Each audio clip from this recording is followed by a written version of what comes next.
The Vickers Wellington was the classic example of an aircraft of its time. It was available when it was needed, it was built in thousands, and it had a construction method that pushed out the boundaries of aviation technology.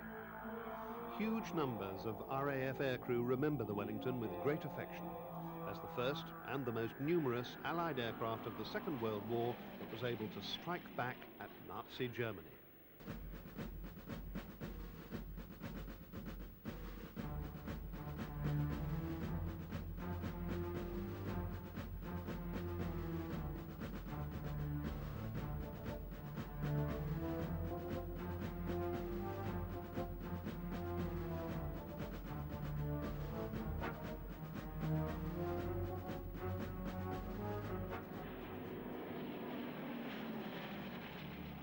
As early as 1934, Winston Churchill had warned the government that Britain must build a new air force.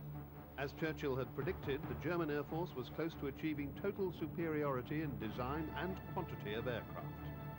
But the British aircraft industry was already responding to the challenge.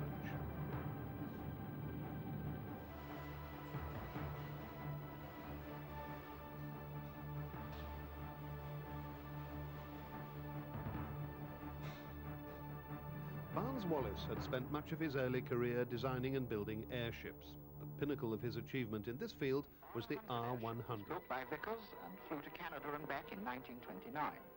Vickers had been building airships since 1911, and the R-100 was probably the most successful airship ever built in Britain. The R-100 first flew in December 1929 when it was transferred from its factory at Howden in Yorkshire to Cardington.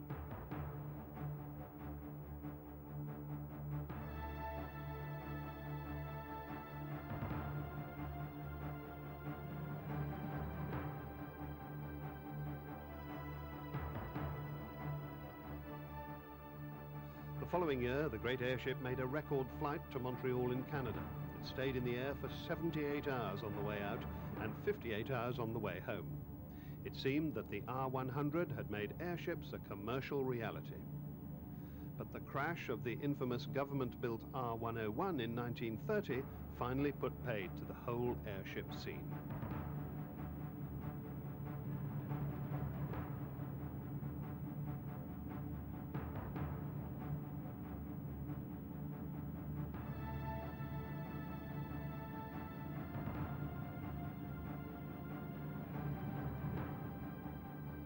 By this time, Wallace had already taken his talent to Vickers Aviation.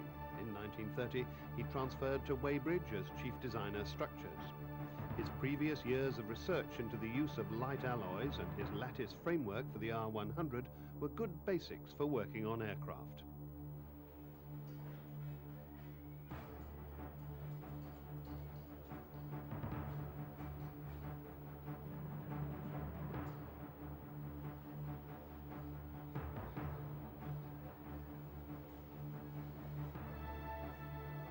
His first aircraft project using his geodetic method was a long-range, single-engine, general-purpose bomber.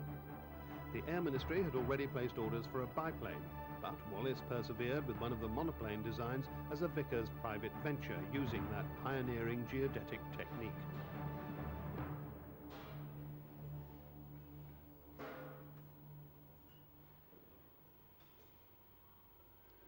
I drew it with the knowledge of how would I go about to make this. And I think it was very important because so many draftsmen and designers in those days could design something very fancy that would do a job, but when it got down in the shops, chaps came back and said, here, look, I can't make this. How do you expect me to get in here? How do you expect me to get my fingers in to do this bolt up? So I think my shop's benefit really paid off a treat. A geodetic line is the shortest route between 2 points on a curved surface.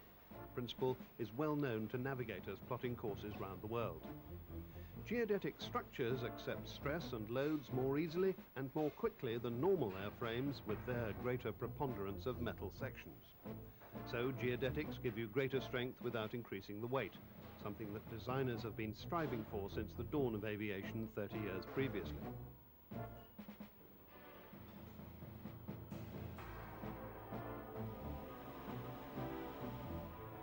Wallace's monoplane flew for the first time in June 1935. It outperformed the Air Ministry's biplane in all respects. Within weeks, the biplane order was cancelled and replaced with one for the monoplane, now called the Wellesley. It entered service with the RAF in 1937. But despite its advanced airframe structure, it was too slow and too lightly armed to cope with new German fighters. Instead, most of the Wellesleys were deployed to the Middle East. There, its long range was invaluable, and there was only the Italian Air Force to contend with.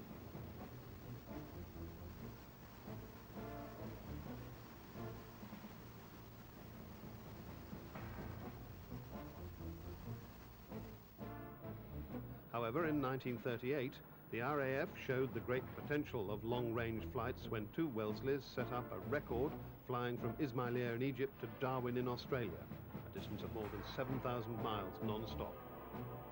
Perhaps the importance of the flight was lost in the euphoria following the Munich disagreement, but within 1 year, the knowledge gained was invaluable in long-range bombing missions.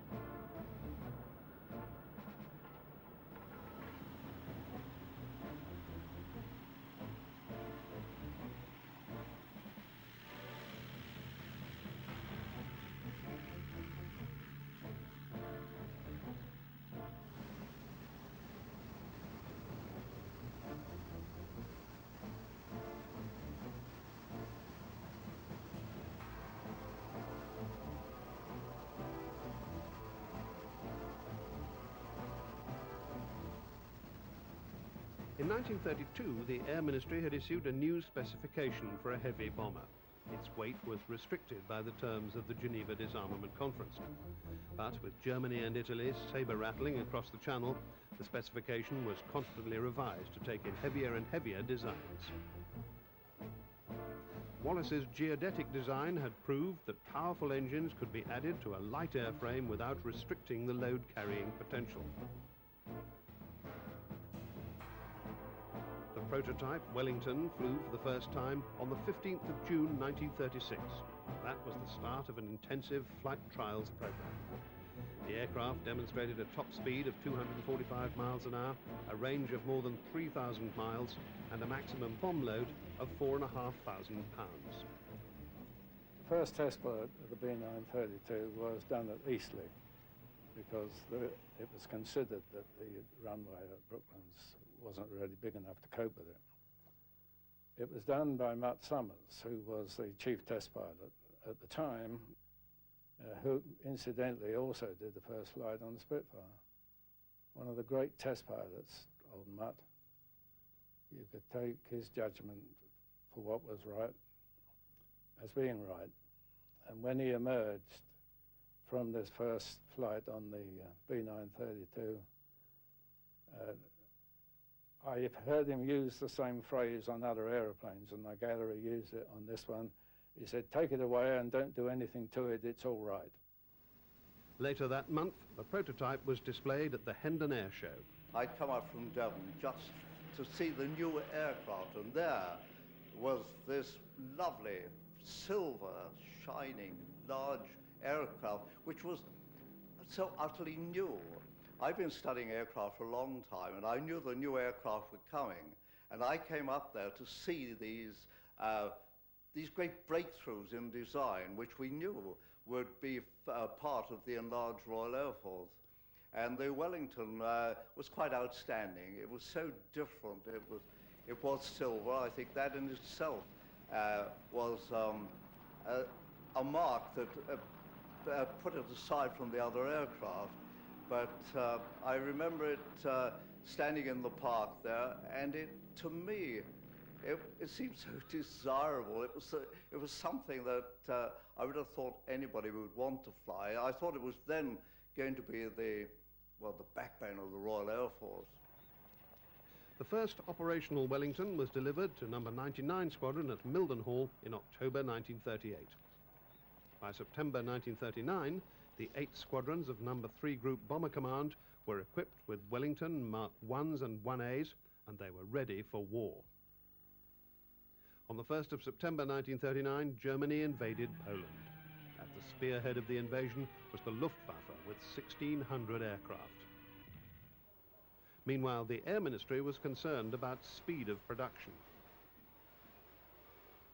But it was obvious that production rates were going to exceed what we could hopefully produce in the Weybridge factory. And so two shadow factories were set up, one at Chester, which was essentially just an assembly plant, and another one at Blackpool, which did quite a bit of manufacturing and assembly. And both of these plants were originally manned by people who were transferred from Weybridge, from the drawing office, from the workshops, from the tool design and tool places, in order to get the production going. Production at peak in the three factories rose to something like 40 aeroplanes a week. In fact, in one single factory, the greatest number produced in 1 week was 25. Then comes the big moment. The engineer climbs into the cabin, and the engines are started up for the first time.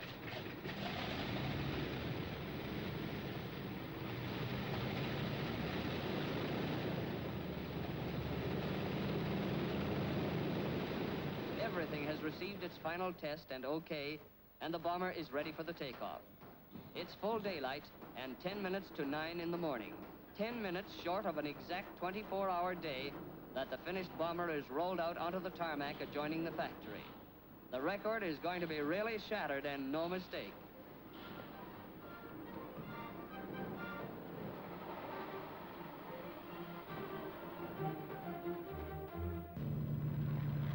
Here it comes, and the bomber is airborne. The record? Yes, they broke it, those workers. They said they'd build a bomber in their spare time in 30 hours. Its wheels lifted from the ground in exactly 24 hours and 48 minutes. Because of its portly, well-fed appearance, the crews affectionately nicknamed it the Wimpy, after J. Wellington Wimpy, the hamburger-munching cartoon character portrayed in the Popeye comic strip of the time. Right, starter up. Connect port. Connect port, Pep. Contact port.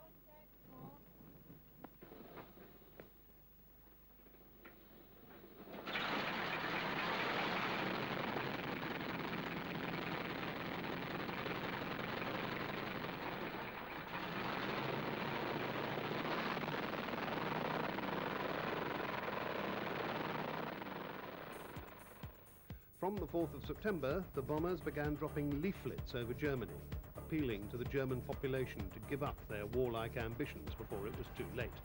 But the value of these raids was questionable, to say the least. More importantly, Wellington's attacked German naval targets. Losses mounted from the very first raid. The main problem seemed to be a lack of defensive armament to cope with enemy fighters. Wellingtons had the standard front and tail turrets, and on the Mark I's, an unpopular retractable under turret, but they were of old design and they couldn't traverse through 180 degrees. It was not until the Mark II that new Fraser-Nash turrets were added, together with beam guns that replaced the under turret. Another problem was that there was no agreed formation for the aircraft.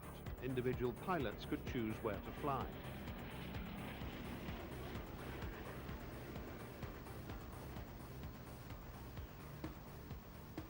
In those days, this was before we really got down to the very definite bomber stream and so on. There was a lot of individual flying going on by the particular crews. Like, I always liked to fly as high as possible, way above the other aircraft. And I invented my own idea of cruise climbing. I found I could get down to the edge of the Ruhr, and I'd be way over 20,000 feet. But I took advantage of clouds whenever possible. If there was a very bad cloud, bank of clouds, if there was a front, I'd get stuck inside that one and concentrate on my instrument flying, rather than getting above it or going around it. But daylight raids were still drawing heavy casualties. Attacks continued throughout the winter of 1939-40. Targets were reached and bombs were dropped, but sometimes more than half of the aircraft did not return. So in April 1940, daylight raids were abandoned and replaced by night operations. Wellingtons now formed the spearhead of the ever-increasing attacks on enemy-occupied Europe.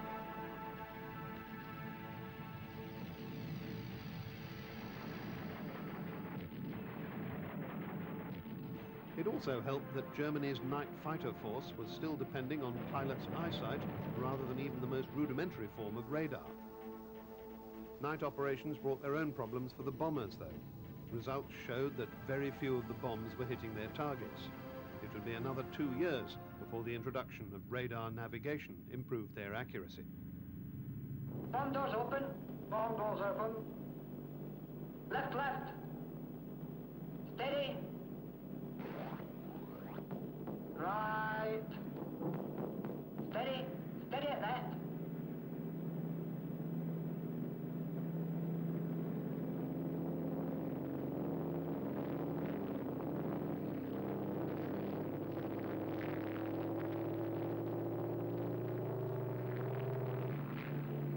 Bomb's gone.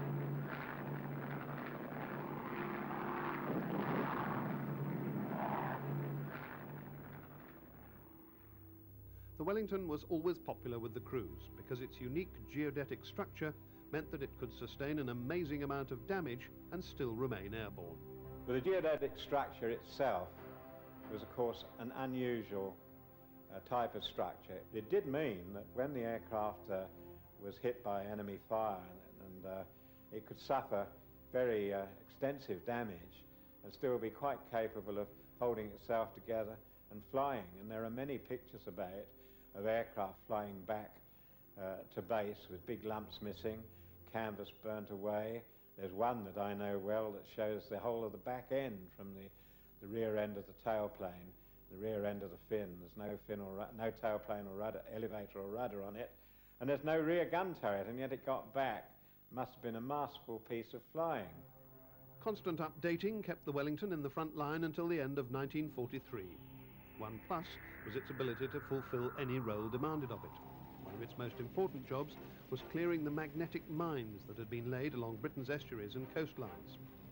A huge 48-foot diameter magnetic coil was fixed to the underside of the Wellington. It would then fly low over the mines and they'd blow up as if a ship had passed over them.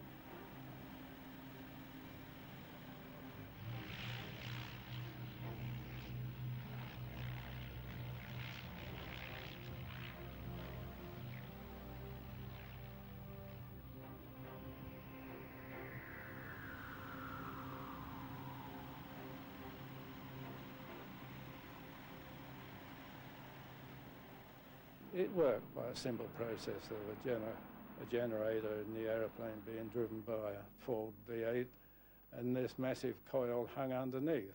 That produced a magnetic field which triggered off the bomb not knowing whether it was a ship or whether it was something else. That was a tough job, but what got even tougher was the pressure that came from the First Lord of the Admiralty, one Winston Churchill, who insisted every night on having a set of photographs taken so that he could see how far we got since the night before. We got the thing done, and that was the beginning of it working, and the end of it working was when they cleared the Suez Canal. So that was, in its time, it was probably the most important job that the Wellington ever did. The versatility of the Wellington in accepting unusual roles was by now well proven. Again, a modification of the Mark I was selected for the installation of a 40mm dorsal gun. It was the heaviest weapon planned to be fitted to an aircraft. But after initial ground trials at Duxford in 1942, the project was abandoned. Well, another role that the Wellington had to fill was the development of an idea that if you could cruise high enough, like 40,000 feet, for example, over the middle of Berlin, too high to be attacked by any of the fighters that were in service at that time, and you dropped a bomb sort of 2 o'clock, 4 o'clock and 6 o'clock, that might make the citizens of Berlin aware of the fact that there was a war going on outside. We struggled to get to 40,000 feet. There was one version that had Hercules engines, one that had Merlins, and it was a performance. And of course, crews can't operate at that altitude without being pressurized. So a pressure egg was designed and fitted into the nose, so the geodetics were cut away on the top half of the nose of the aircraft, and this little egg, which contained 3 crew members, settled in there. It wasn't very popular with the crews because the cabin was so small that it was claustrophobic. I don't believe it was ever used in anger, and there were quite a lot built, so that, if you like, it was a brave try, but it didn't really work. One eventful test that the Wellington took part in was for the Barnes-Wallis bouncing bomb. Early versions had a steel casing that shattered when it hit the water. Later tests were hugely successful. In 1943, the bombs were used operationally for the one and only time in the famous raid by 617 Squadron on the great German dams in the Ruhr.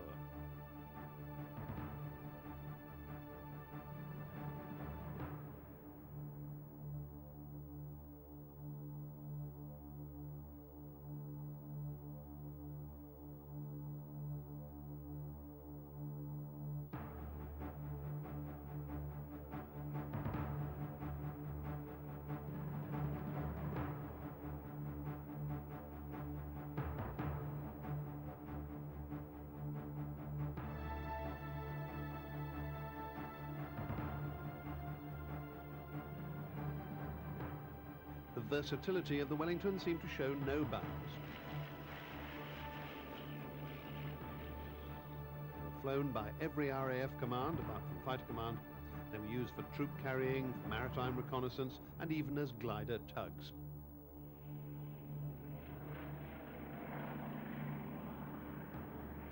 Finally, after the war, a Wellington Mark 10 flight tested the Rolls-Royce Dart engine. That was the famous turboprop that powered the Vickers Viscount and many other aircraft. When Vickers and Rolls-Royce required a test bed for Dart engines, which were going to be fitted to the prototype Viscount, which was going to fly in 1948, one of the necessary requirements were that the engines were fitted to a completely reliable airframe, and the Wellington was an obvious choice, so that during the flight trials one could forget about any deficiencies in the airframe and concentrate entirely on getting the engines right.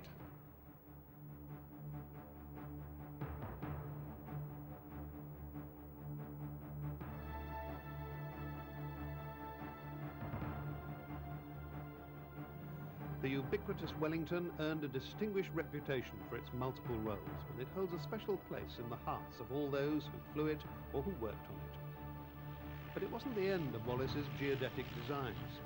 2 further aircraft were produced during the war, but they both suffered from problems beyond their control. The first was the Warwick, originally developed in tandem with the Wellington as a heavy twin-engine bomber. But by the time a suitable engine was found, the need for the aircraft had long since disappeared. 845 of them were built, but not one ever reached a bomber squadron. Most of them were transferred to air-sea rescue or transport or meteorological duties.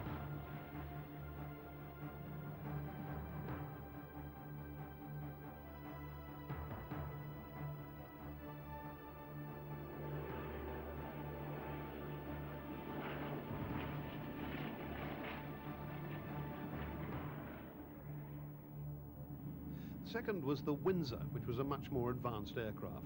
It was a 4-engined, high-altitude bomber, and it first flew in October 1943. One novel addition to the second prototype was remote-controlled backwards-firing guns on the outboard engine housings. They were controlled by a gunner using automatic gun-laying radar.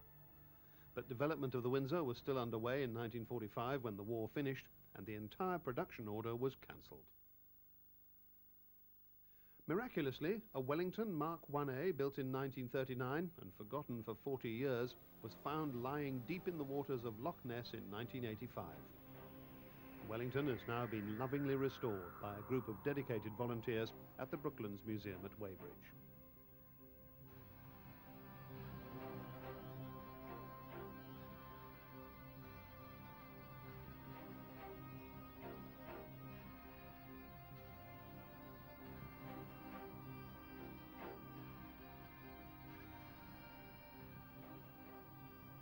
The Wellington was certainly a great aircraft. More of them were built than any other multi-engine British bomber. proving that a sophisticated design could still be mass-produced. But the Wellington will always be remembered for spearheading Britain's fight back against the might of Nazi Germany.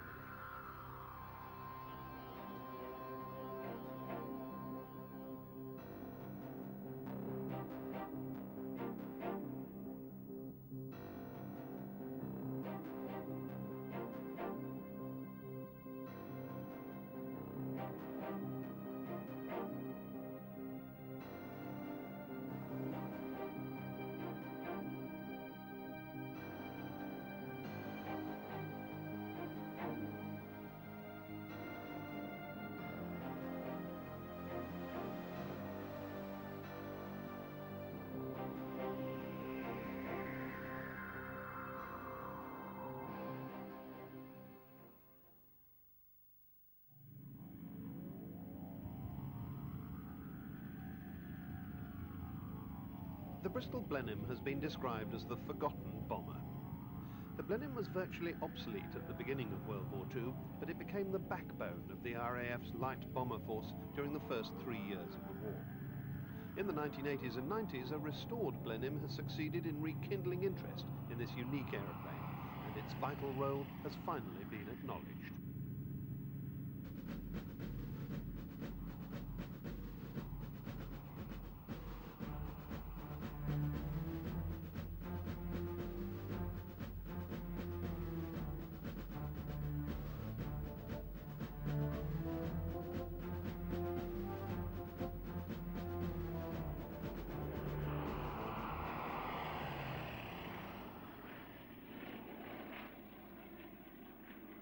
The 1920s were barren years for the British aircraft industry. There wasn't much investment in new aircraft for the RAF, so existing types stayed in service far longer than their useful life. Even the few new aircraft that did arrive were hardly much improved from the aeroplanes that were around during the First World War. Apart from maintaining a severely reduced home defence force, the main job of the RAF in the interwar years was policing the British Empire. But the far-flung outposts of Iraq and India did not offer the kind of opposition that required highly advanced aircraft.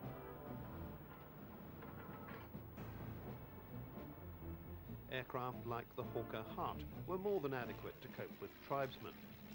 It flew at about 200 miles an hour, and it could carry a small bomb load. The pilots at least were convinced of the effectiveness of their aircraft, as well as the value of their role as peacekeepers. We were very happy flying out there because it was interesting, and you felt you were doing something useful, and we were the only people doing anything useful anywhere in the Air Force. Productive, really useful work for the world at large. So we didn't really worry about whether we were getting better aircraft. We didn't need better aircraft. Better aircraft wouldn't do the job any better. So there didn't seem much point in spending the depleted Air Force budget on revolutionary aircraft.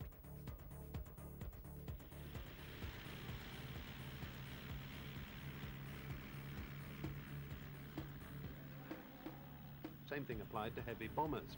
By 1932, old biplane designs like the Handley Page Hayford still formed the backbone of the RAF's heavy bomber force, with their fixed undercarriages and their open cockpits. In 1933, Adolf Hitler, Germany's Nazi leader, walked out of the Geneva Disarmament Conference and declared that he would rebuild his military war machine. High on his list of priorities were modern fast bombers and fighters for the Luftwaffe. It was time for the RAF to expand and modernize. By the mid-30s, the Luftwaffe was starting to get its new aircraft.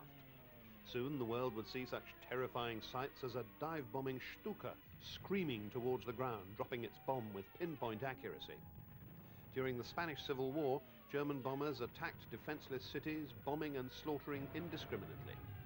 The Luftwaffe's Condor Legion gained valuable experience against Spanish cities like Guernica and Barcelona. Any lingering doubts about the potency of the bomber soon disappeared.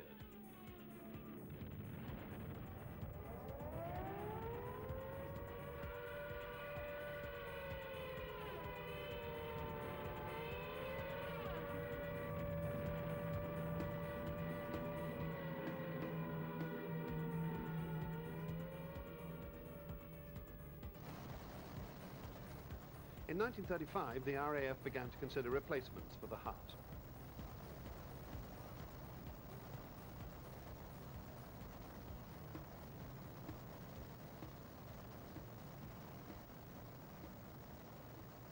They had to look no further than the Bristol Aeroplane Company and its new Type 142.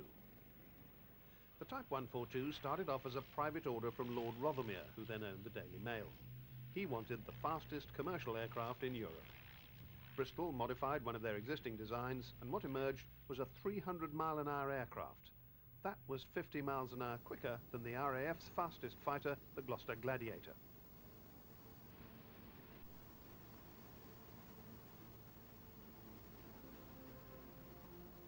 The Type 142, called Britain First, flew in 1935. The RAF sat up and took notice straight away. Lord Rothermere promptly gave the prototype to the Air Council.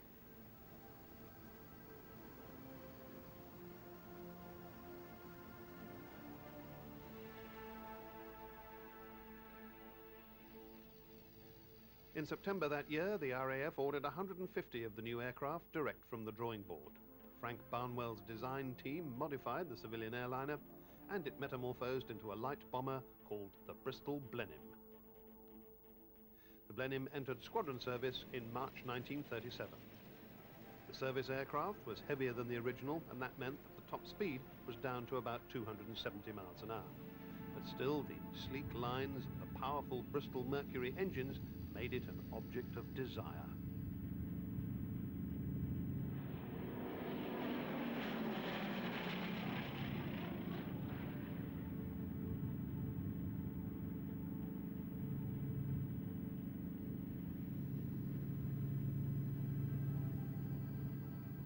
Everything about this aeroplane suddenly hit me as absolutely what I wanted to fly. It was the most, to me, it was the most dashing and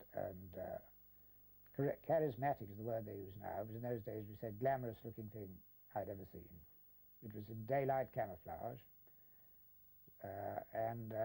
I said, "What aeroplane is that?" I said to somebody. "What is it?" They told me it's a Blenheim. And from that moment I decided that I was going to fly Blenheims, somehow. This rare but damaged wartime colour film clearly illustrates the Blenheim Mark I. It had 3 crew members, pilot, navigator bomb aimer, and wireless operator gunner. Unfortunately, the nose of the Blenheim was so small that the navigator could hardly fit in.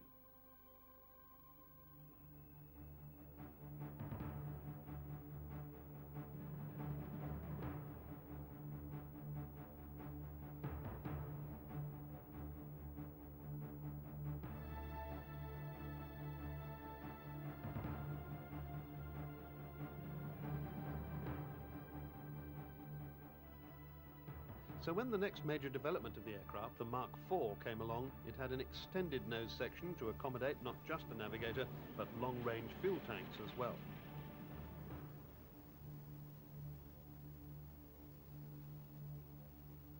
On the 3rd of September 1939, Britain declared war on Germany. The very first sortie of the war was a reconnaissance over the German fleet at Wilhelmshaven by a Blenheim 4 of 139 Squadron. But when the first bombing raids began, it soon became clear that the Blenheim could not defend itself. It was extremely vulnerable to German fighters. On May the 17th, 1940, 12 Blenheims of 82 Squadron took off from Watton in Norfolk to attack German forces in Belgium. The raid ran into heavy flak and fighter defences. 11 Blenheims were shot down. Just one got back to Watton, and it was severely damaged. In just one raid, the squadron had been decimated.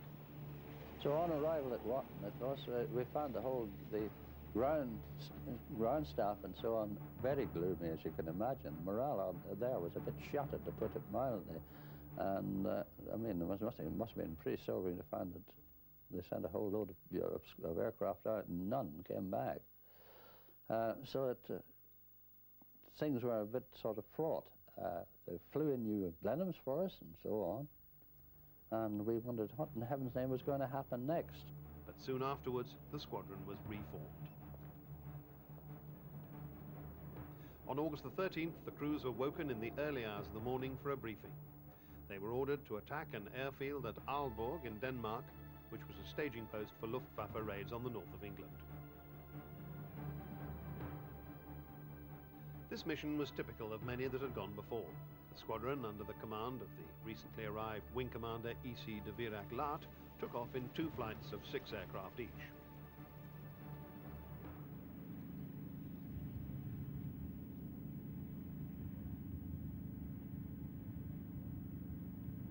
The flight to the Danish coast was uneventful. Cloud was a necessity on daylight raids. It was the only defense against the fast German fighters like the Messerschmitt Me-109E. Also, the target was 900 miles from base.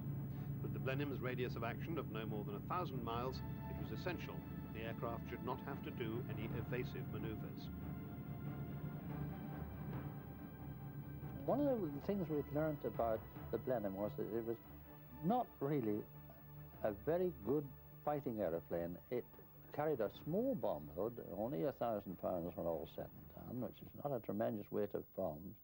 Carried one little pop gun in the back to try and discourage the fighters from coming near it, and it was very vulnerable to being attacked underneath and so on. So that basically we'd learned that the right thing to do was to go in cloud as much as you possibly could, so you could pop in the base of it, so you could pop into it if there's anything aggressive that was coming in your direction, and hide for a bit. And having attacked your target, which were usually coastal targets or that type of thing, the thing was to go right down onto the ground and come home very, very low level so that no fighter could get at you very vulnerable underneath. We went up to about 5,000 or 6,000 feet where we were flying between layers of cloud, and had a very pleasant, uneventful trip over the North Sea to Denmark. The problems began at the Danish coast. One aircraft had been forced to turn back, the rest were off course, and to make matters worse, all the cloud cover had disappeared. Under normal circumstances, the mission would have been aborted, but the commander insisted on pressing on.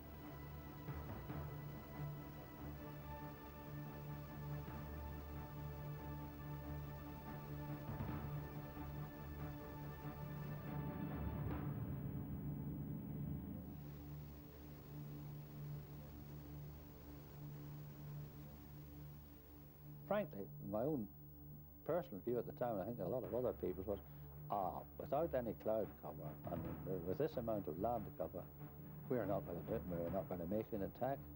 There's no sense in it. However, we did. We ploughed all the way, more or less, from the southeastern end of Denmark up to the northwestern end, which must have signaled to every German within many, many miles the fact that we were coming, and making sure that we were going to get a hot welcome. Around noon, the formation was spotted and German fighters were sent up to intercept. Although the Blenheims had 2 guns, they were shorter range than the enemy cannon, so the German pilots could stay out of range and just pump shells into the Blenheims. The 109s took an arcing track around the Blenheims to attack from the rear.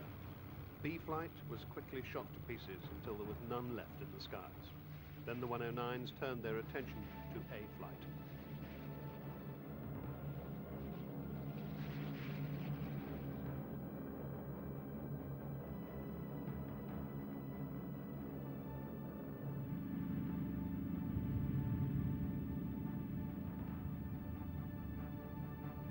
One aircraft more or less blew up and they attacked straight away. I don't know whose it was. But the rest got through to the Aalborg area where the anti-aircraft was good, at 5,000 feet it was bound to be, and inevitably if we were going to bomb we had to keep reasonably straight and level, so we were absolute sitting ducks for them. I know certainly at that stage I can remember looking down over the bomb site, how you could see the gun flashes on the ground. We were as low as that really, and feeling pretty uncomfortable about it. However, we managed to get our bombs away, and very, very shortly afterwards we lost an engine.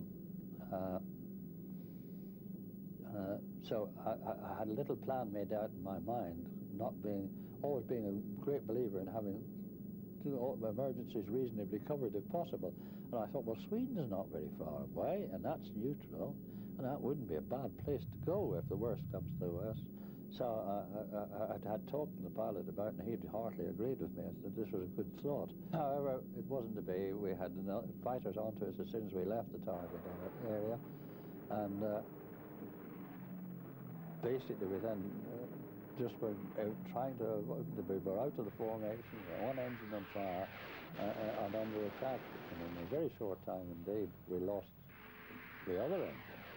And we were left in no doubt that I think Don Blair did the right thing. He picked a good bit of the fjord to put the aeroplane down in. Unbeknownst to him, of course, was that although it looked nice and smooth and so on, there were rocks just under the surface of the water, because he couldn't possibly see. So no, I didn't actually, I lost consciousness. I can't remember the crash itself. All I can remember was it being very, very hot in the aeroplane. Now, I can remember throwing an arm across my face, and you know, the heat was such that I know I'd still have the scars on my elbow, where it was burnt through to my elbow by the time we got into the water. One Blenheim did manage to get away from the scene, but it crashed a few miles away. The ME-109s had been in the air for just 30 minutes. In that time, 11 Blenheims were shot down. 20 crewmen died instantly, including Wing Commander Delarte, and a further 13 were captured. Within a period of a few months, 82 Squadron had been decimated for the second time. 3 months earlier, the Air Officer Commanding Bomber Command, Sir Charles Portal, had written to the Air Staff. I am convinced that the proposed use of these Blenheim units is fundamentally unsound, and that if it is persisted in, it is likely to have disastrous consequences on the future of the war in the air. Unfortunately, by this time, there were more Blenheims than any other RAF bomber. They had to be kept in constant action, and the subsequent losses to aircraft and crews were horrendous. But the Aalborg raid had finally proved the vulnerability of the Blenheim. It was soon taken off daylight raids, but that was by no means the end of its operational life. Night fighter versions operated in the early days of the Blitz against the German night bombing raids.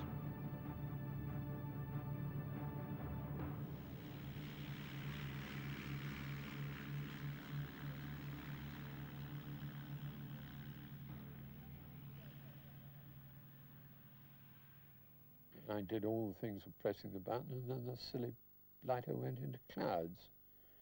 And I couldn't see him anymore. But I hit his slipstream all the time, and I was waiting for the cloud to back up, and it didn't.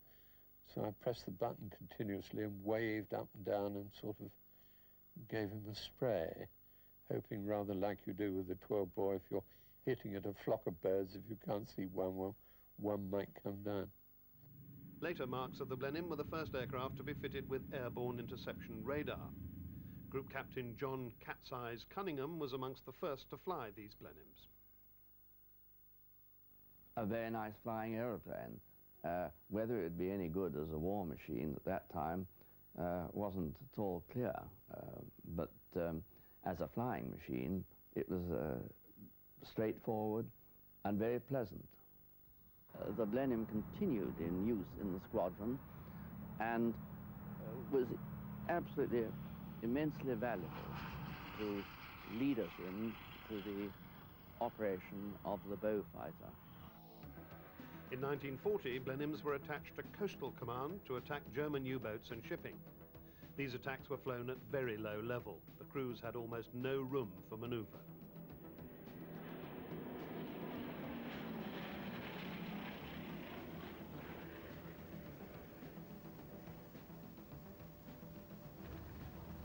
In fact, when you attacked shipping, you flew towards the ships below the decks, height of the ship.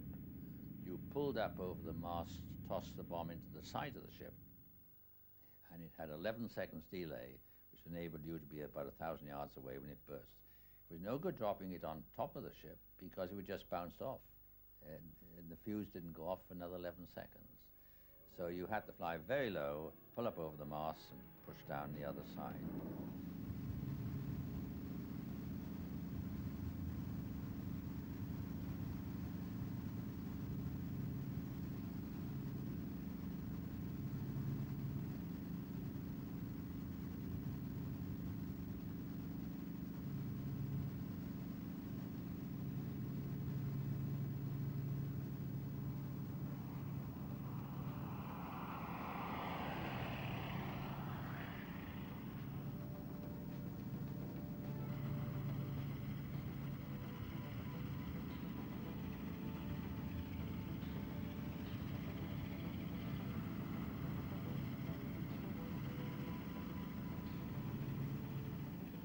Blenheims went on to serve in every theatre of conflict during World War II. They performed many vital tasks for the RAF. Eventually they were replaced by faster, more heavily armed aircraft like the Beaufighter and the Mosquito. In the decades after the war, the Blenheims' achievements and the bravery of their crews all but disappeared from the history books. They were overshadowed by more glamorous aircraft like the Spitfire and the Mosquito.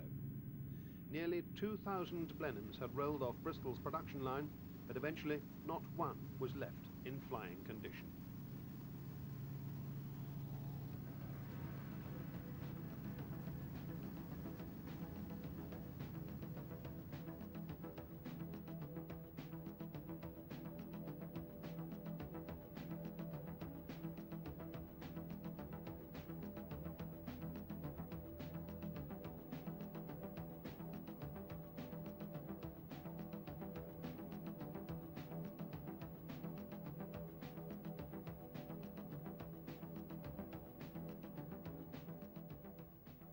But in 1979, former RAF pilot and racing driver Graham Warner put together a young team of volunteers at Duxford Airfield near Cambridge to restore a crashed Blenheim to flying condition.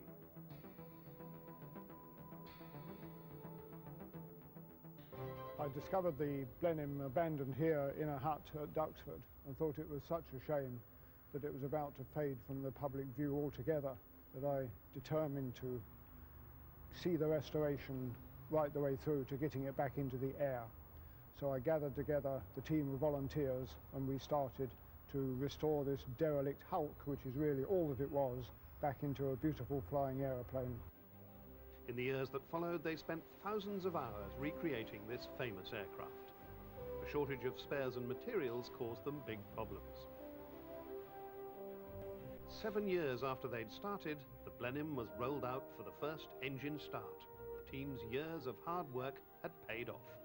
For the first time in more than 40 years, Duxford vibrated to the sound of a Blenheim engine.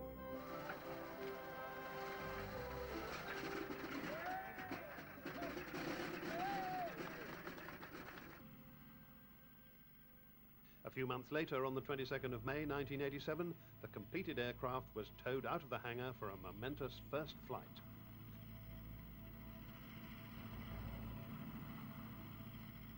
Pilot John Larkham powered up the engines and the Blenheim began to roll.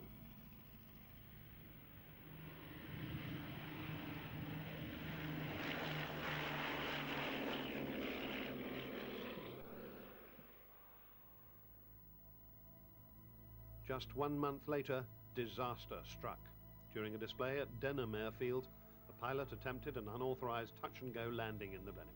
He lost control and the aircraft crashed.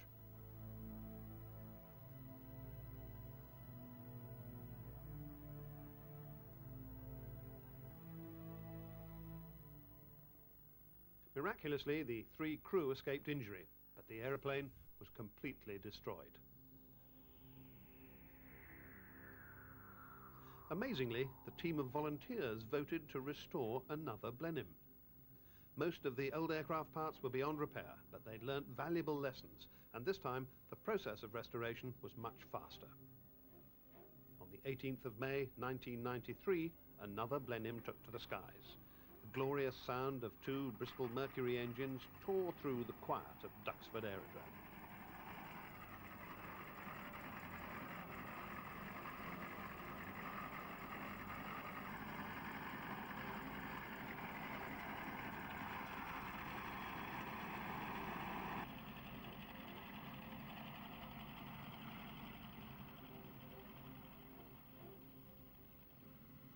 This second aircraft was painted in the colours of a Blenheim night fighter.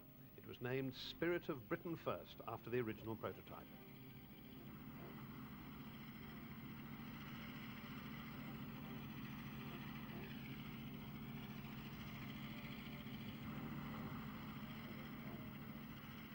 The 2 restorations had attracted a lot of interest, both from press and from public.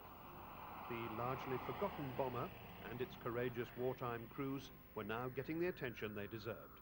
The efforts of the team had not only restored an aircraft, but a reputation as well.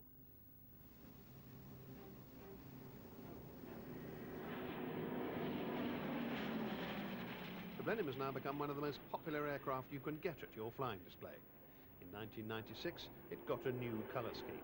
It now appeared in Coastal Command markings. As a postscript, in September 1995, during building work, the remains of a crashed Blenheim were found at Aalborg Airfield. And a propeller now stands at Watton as a memorial to the crews who died on that turning point raid. But the most fitting tribute is this magnificent flying reminder, still proudly carrying that name, Spirit of Britain First.